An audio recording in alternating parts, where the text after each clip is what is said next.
5, 4, 3, 2, 1.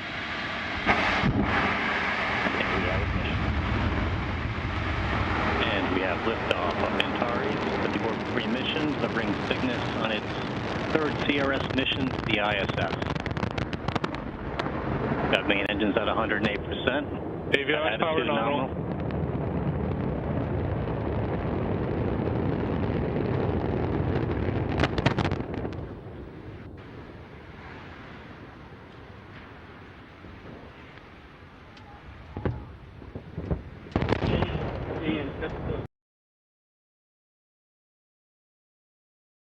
The possibility that trouble may develop with the Atlas or the Redstone during the countdown or during the takeoff is looked squarely in the eye by the astronauts and the engineers behind Project Mercury.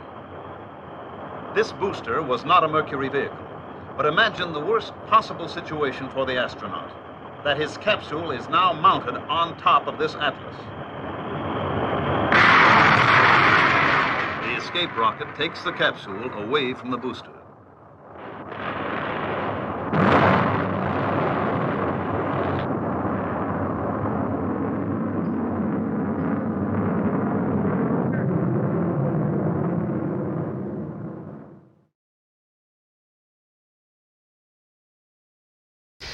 Neuf, 8, 7, 6, 5, 4, 3, 2, unité, feu.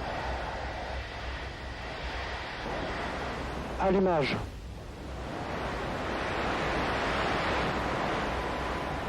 Décollage.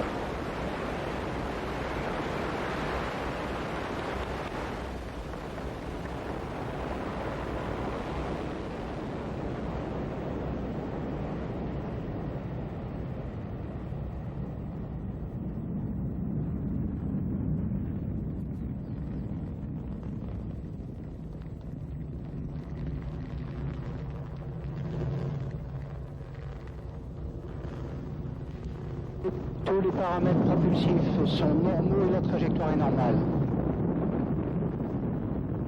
37 seconds into the launch, the onboard computers decided 501 was 90 degrees off course.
Successfully, and the flight proceeded according to plan for some distance.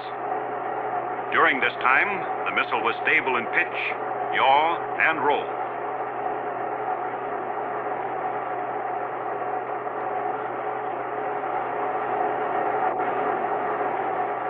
Then a failure occurred involving one engine. And shortly thereafter, another engine also lost power. It was therefore necessary for the range safety officer to destroy the missile by remote control.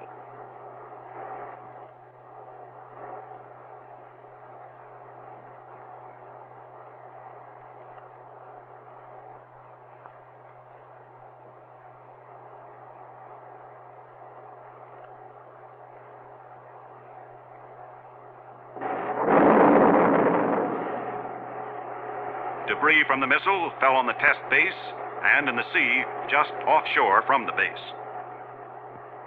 Nearly all critical components were recovered. These parts and data radioed to the ground during flight were studied to isolate the exact cause of the trouble.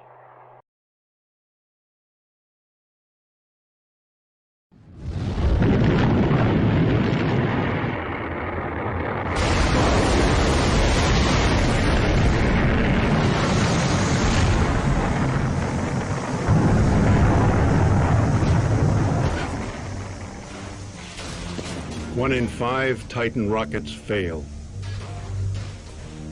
Tough odds if you're a rocket man.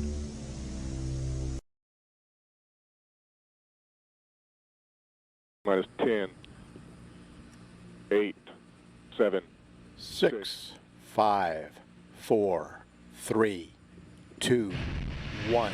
Ignition sequence start and liftoff of the SpaceX Falcon 9 rocket, adding to the International Space Station access for future American rockets. And Falcon has cleared the tower. Stage 1 propulsion is nominal.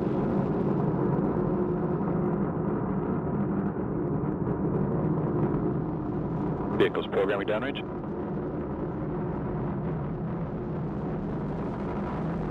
Stage 1 propellant utilization is active.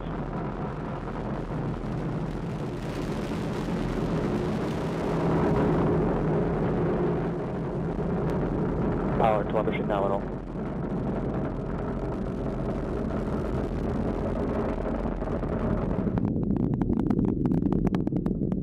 Power and telemetry remain nominal.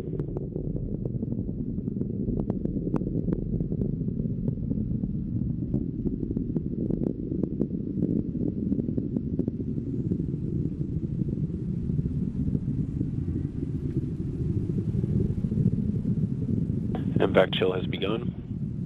T plus 2 minutes. Altitude 32 kilometers. Speed 1 kilometer per second. Downrange distance 13 kilometers.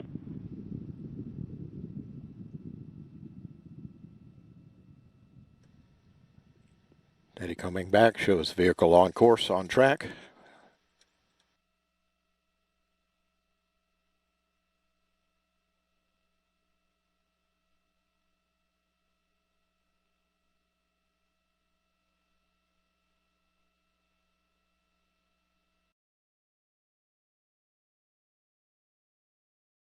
After nearly a year's delay posed by its liquid hydrogen fuel, the mighty Centaur is on its pad at Cape Canaveral for a maiden flight.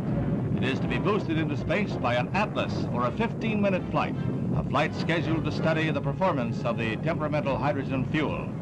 The Centaur is designed to put a payload of more than a ton on the moon or 1,000 pounds in the vicinity of Mars or Venus. The first few seconds of the shoot go without incident. The Centaur climbs to 30,000 feet, then malfunction.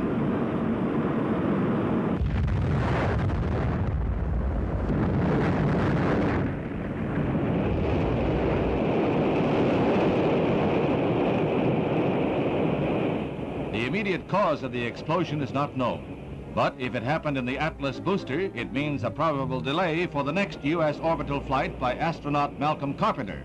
Long-lens cameras capture pieces of the wrecked missile falling into the sea, falling like a wounded bird. However, in the race for space, scientists find progress in every failure.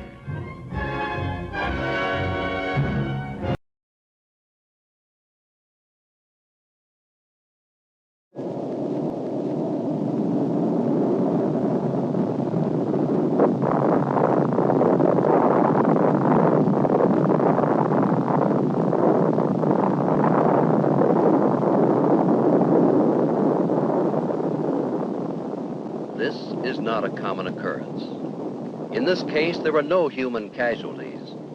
The catastrophe was not the result of individual carelessness, but it could have been. In a situation with human lives at stake, disaster is a potential, and lives are at stake, even your life, wherever toxic propellants are handled.